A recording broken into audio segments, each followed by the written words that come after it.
नमस्कार, मैं हूं प्रवीण। हमारी इस खास मुहिम में आपका स्वागत है, जिंदगी से जिंदगी की ओर। ये एक ऐसी मुहिम है जो अब हमारे लिए एक मिशन बन चुका है। समृद्ध जीवन फाउंडेशन ने रक्तदान का एक ऐसा महासंकल्प लिया है जिसमें देश के जन जन की भागीदारी हमारे मिशन की जीत हो। 26 सितंबर को देश भर में रक्तदान शिविर लगाए जा रहे हैं, जहां हमारा लक्ष्य है कि हम कम से कम 5 लाख यूनिट ब्लड उन जरूरतमंदों के लिए जुटा सकें जिन्हें इसकी जरूरत है।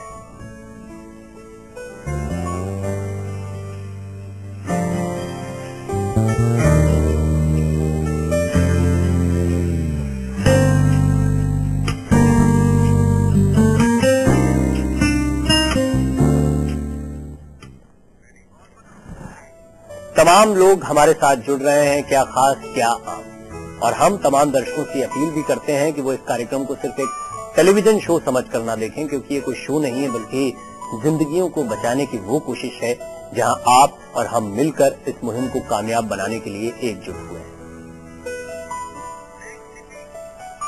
और हमारे साथ तमाम लोग, जैसा मैंने कहा, कि जुट रहे हैं। इस वक्त दिल्ली से डॉक्टर भरत सिंह, जो कि दिल्ली सरकार के स्टेट ब्लड ट्रांसफ्यूजन काउंसिल के डायरेक्टर हैं, वो हमारे साथ इस वक्त स्टूडियो में मौजूद हैं। सबसे पहले डॉक्टर साहब, आपका बहुत स्वागत है। हमने देखा है कि ब्लड डोनेशन को लेकर बहुत सारे मिथक भी रहे हैं। ब्लड डोनेशन को लेकर जागृति के अभियान भी चलते रहे। आई थिंक 96 से तो आप भी इस अभियान से जुड़े हुए हैं। काफी समय हो गया जब हम जागृति के इस काम को आगे बढ़ा रहे हैं, लेकिन ये काम कहाँ पहुंचा है? क्या आज भी कहाँ पर चैलेंजेस या चुनौतियां हमारे सामने खड़ी होती हैं जब ब्लड डोनेशन जैसे इस महान काम को करने के लिए हम आगे आते हैं? इस पर हम डॉक्टर साहब से बातचीत करेंगे, लेकिन हमने अलग अलग पहलुओं पर बात की जहां पर रक्तदान की जरूरत है। हमने थैलीसीमिया की, एनीमिया की, ल्यूकेमिया की, ऐसी कई बीमारियों की बात की, रोड एक्सीडेंट की हमने बात की, जवानों को खून की जरूरत पड़ती है, इसके बारे में बातचीत की। लेकिन आज एक बहुत ही महत्वपूर्ण मसला हम उठाने वाले हैं, और वो है युवा। दरअसल हिंदुस्तान की दुनिया में पहचान ही युवा है। दुनिया में सबसे ज्यादा युवा आबादी हमारे पास है, और यही वजह है कि हमारे देश का युवा हमारे देश की रीढ़ है। देश में हर बड़े काम युवाओं के बिना पूरे नहीं हो सकते, ये कहा जा सकता है। देश के युवा आज नई नई मिसालें पेश कर रहे हैं। हमने भी 26 सितंबर को जो रक्तदान की मुहिम चलाई है, वो भी काफी हद तक इन्हीं युवाओं के कंधों पर है। आगे बढ़ने से पहले हम आपको दिखाते हैं सूरत की एक रिपोर्ट।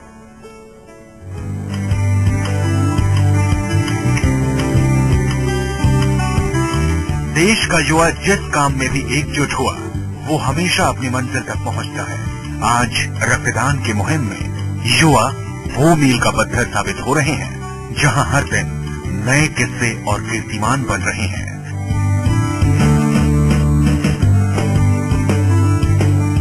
ऐसा ही कुछ हुआ गुजरात के सूरत शहर में। इंजीनियरिंग के छात्र नीलेश भी भारत में यंगिस्तान ब्रिगेड का वो चेहरा बन गए हैं जिन्होंने रक्तदान के महादान को बखूबी समझाया है।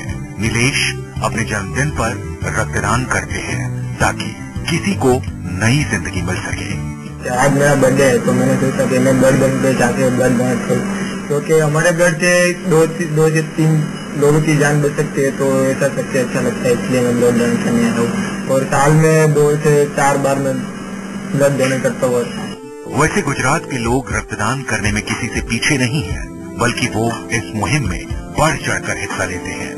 कई बार तो सूरत में ये हाल हो गया कि ब्लड डोनेट करने वालों से गुजारिश करनी पड़ी कि वो रक्तदान कुछ दिन बाद करें, क्योंकि ब्लड बैंक में ब्लड यूनिट रखने की जगह ही नहीं बची है। सूरत के युवा जिस तरह से ब्लड डोनेशन में आगे हैं, उसने हर किसी को इम्प्रेस किया है। गुजरात पूरे इंडिया में गुजरात में ब्लड डोनेशन ज्यादा होता है, और उसमें भी सूरत आगे है।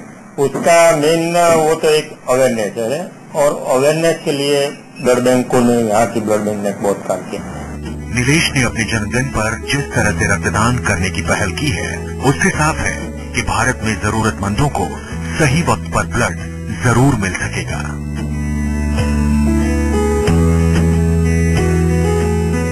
बस हमें अपने देश के हर नौजवान से उम्मीद रखनी चाहिए कि 26 सितंबर को रक्तदान वो जरूर करेंगे। श्वेता सिंह के साथ रवि अवस्थी, लाइव इंडिया, सूरत।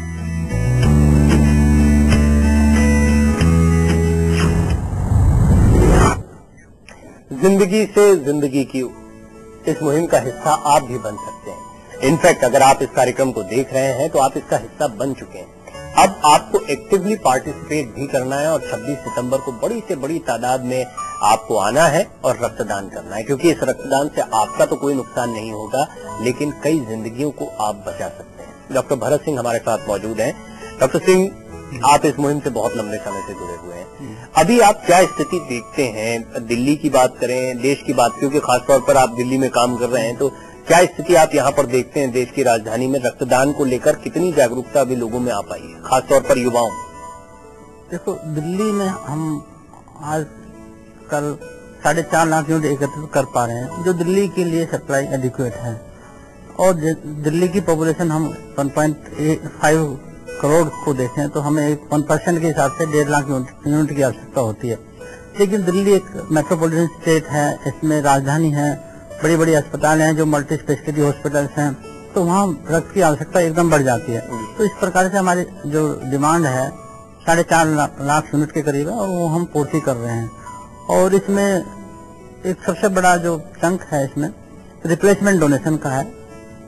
हमारा जो एम है रिप्लेसमेंट डोनेशन को वॉलंटरी डोनेशन से बढ़ाया जाए, और इसलिए हम इसमें हम लोगों से उम्मीद करते हैं, खासकर अपने यंग ब्लड से, कि वो साल में एक बार अपने जन्मदिन पर रख दें, तो जो दिल्ली का जो वॉलंटरी डोनेशन है वो खासा बढ़ जाए और हम अपने देश में एक लीडर बन सकें।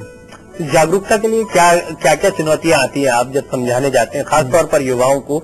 हम युवाओं पर इसलिए बार बार जोर दे रहे हैं कि युवा रक्तदान कर सकते हैं। पहली चीज तो वो सब मोस्ट एलिजिबल कहे जाएंगे अगर रक्तदान की बात आएगी। दूसरा, युवा अगर जागरूक होंगे तो आने वाली पीढ़ी अपने आप इसकी जागरूकता उनके अंदर पैदा होगी। डेफिनेटली देखो, जो रक्तदान कर सकता है वो 18 साल के बाद ही कर सकता है, वो एकदम युवा होता है, और वो 65 साल तक एक बार हमने उसको मोटिवेट कर दिया तो अगले 65 वर्ष तक की अपने जीवन में वो रक्तदान कर सकता है। तो इस प्रकार से ना ही वो खुद डोनेट करेगा, बल्कि दूसरे अपने जो युवाओं को साथ में मोटिवेट करेगा, जिससे कि हमारा जो मूवमेंट है आगे बढ़ पाए। यंगिस्तान, जैसा हम कहते हैं कि हिंदुस्तान का जो युवा है वो हमारी पहचान है और वो देश को एक बार फिर विश्व गुरु बना सकता है, ऐसी उम्मीद की जाती है। दिल्ली में यंगिस्तान के चेहरे 26 सितंबर को ब्लड डोनेट करने के बारे में क्या सोच रहे हैं, उनकी राय भी सुनिए। मैं तो चाहूंगा ही, मेरे फ्रेंड्स हैं और मैं और लोगों को भी कहूंगा कि वो लोग मेरे साथ चलें और ब्लड डोनेट करें। मैं भी चाहूंगा कि मैं भी 26 सितंबर को जाके अपना ब्लड डोनेट करूं। ब्लड जितना जितने लोग इसमें योगदान देंगे उतना ही अच्छा सबके लिए है। मैं इसमें जरूर पार्टिसिपेट करना चाहूंगा और जितने लोग हमारे देख रहे हैं उनसे भी अपील करता हूँ कि वो क्षेत्र में बढ़ चढ़ के हिस्सा लें। आपकी पहल के कारण और लोगों को मौका मिल पाएगा, वो ब्लड डोनेट कर पाएंगे और लोगों के लिए, जिससे कि काफी मददगारों को मदद मिल पाएगी। मैं खुद उस दिन जाके अपने और अपने दोस्तों को इस बारे में बताऊंगा और वहाँ पे जाके ब्लड डोनेट करूंगा। मैं सबसे रिक्वेस्ट करना चाहूंगी, सबसे कहना चाहूंगी कि सभी ब्लड डोनेट करने जाएं। बहुत अच्छा रहेगा उन लोगों के लिए भी, जो आपके लिए अच्छा होगा ही, हम आपकी हेल्थ के लिए अच्छा है, उसके अलावा उन लोगों के लिए अच्छा है जिन्हें इसकी बहुत जरूरत है, और मैं खुद को डोनेट करने चाहूंगी। आप भी इस यंगिस्तान का हिस्सा खुद को मानते हैं, और मानते क्यों हैं? आप अगर इसका हिस्सा हैं, आप युवा हैं, तो आपको 26 सितंबर को बड़ी से बड़ी तादाद में घर से बाहर आना चाहिए, ब्लड डोनेट करना चाहिए, और सिर्फ 26 सितंबर ही नहीं बल्कि इसके बाद भी इस पर आपको फोकस करना चाहिए। लेकिन 26 सितंबर एक ऐसा दिन है जब हमारी कोशिश है, समृद्ध जीवन फाउंडेशन की भी ये कोशिश है कि पूरे देश में जागरूकता बढ़े। एक कोई मिशन चलता है, कोई अभियान चलता है, तो हम देखते हैं कि आने वाले दिनों में उस मिशन के बहुत अच्छे परिणाम ये देखने को मिलते हैं कि लोगों में वैसे भी जागरूकता आती है, आमतौर पर भी जागरूकता आती है। आपको लगता है कि देश भर में हर कोने में जब ब्लड कैंप ऑर्गेनाइज करवाए जाएंगे, 5 लाख ब्लड यूनिट जैसा एक लक्ष्य रखा जाता है, तो इससे युवाओं में उत्साह बढ़ता है? डेफिनेटली उत्साह तो बढ़ेगा, लेकिन मेरा एक इसमें ये है कि हम एक दिन में मैसिव ब्लड डोनेशन साल में एक बार ना करने के बजाय इसको हम हर 3 महीने के बाद लगाएं, तो उसमें जो रक्त की वेस्टेज होने के चांसेस कम रहेंगे। यदि हम एक दिन में इकट्ठा 400-500 यूनिट एक ब्लड बैंक को दे दें और वो अगले 35 डेज में ना यूज हो, तो उसके चांसेस है कि वो रक्त के खराब करना पड़े। तो ये है कि रेगुलर हमारे कैंप लगे, हर 3 महीने के बाद लगते रहें, तो अच्छा होगा। जैसा आपने दिल्ली में एक जरूरत बताई, और सही बात तो ये है कि दिल्ली या देश में ऐसे कई बड़े शहर हैं, अपकमिंग मेट्रोज भी हैं, जहाँ पर हम देखते हैं कि सिर्फ उस शहर के रहने वाले नहीं बल्कि बाहर से भी बड़ी तादाद में लोग आते हैं। मसलन दिल्ली का आपने जिक्र किया, वैसे सिर्फ दिल्ली की आबादी को फोकस करते तो शायद 1.5 लाख ब्लड यूनिट की जरूरत में पड़ती, लेकिन अगर दिल्ली एज मेट्रोपॉलिटन सिटी एक ऐसे शहर के तौर पर देखा जाए जहां पर दुनिया, हम देश भर के तमाम राज्यों से देखते हैं लोग इलाज करवाने के लिए आते हैं, तो 4.5 लाख यूनिट तक वो जरूरत पहुंच जाती। ऐसा आपको लगता है कि देश के दूसरे शहरों की, बड़े शहरों की भी यही स्थिति है? नहीं, डेफिनेटली जैसे मुंबई है, कलकत्ता है, मद्रास है, वहाँ पर भी यही हाल है। वहाँ जो रिक्वायरमेंट है ब्लड की वो पॉपुलेशन से हम नहीं डिसाइड कर सकते। वहाँ डिसाइड करते हैं कि कितनी सुपर स्पेशलिटी हॉस्पिटल्स हैं और उसके बेसिस पे कितना हमारे पास जो विदेशी टूरिस्ट